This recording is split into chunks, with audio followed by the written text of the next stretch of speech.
পারে, কথা বলতে পারে, এটাই তো স্বাধীনতা, এটাই তো আমাদের সংবিধান দিয়েছে।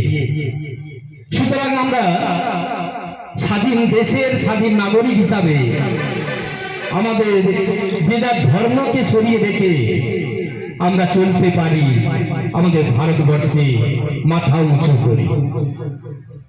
ধর্ম যে যার, চলার পথ কর্ম সবার। সুতরাং আমরা বিভিন্ন সময় বিভেদের কথা শুনি, সেই বিভেদের বাণী যারা প্রচার করেন তারাই কিন্তু সূত্রপাত করেন বিভেদ ডাকে, মানুষের মনকে উস্কে দেন, ধর্মে ধর্মে বিভেদ সৃষ্টি করার চেষ্টা করেন।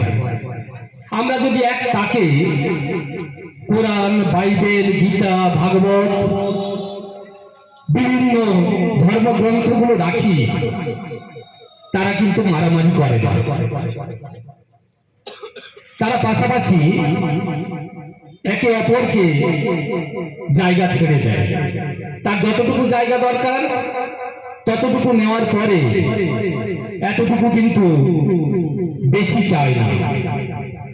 কিন্তু আমরা মানুষ, পৃথিবীর শ্রেষ্ঠ জীব, আমরা ধর্মে ধর্মে হানাহানি, মারামারি, কাটাকাটি ইত্যাদি লাগিয়ে থাকি। উপস্থিত ছিলেন ইব্রাহিম সাহেব, তিনি চলে গেছেন, অনেক দূরে যাবেন। উনার কথাগুলো শুনেছিলাম, উনি খুব সুচারুভাবে মূল্যবান বক্তব্য রেখেছেন, ভালো লেগেছে। উনার মতো সুবক্তা কম পাওয়া যায়।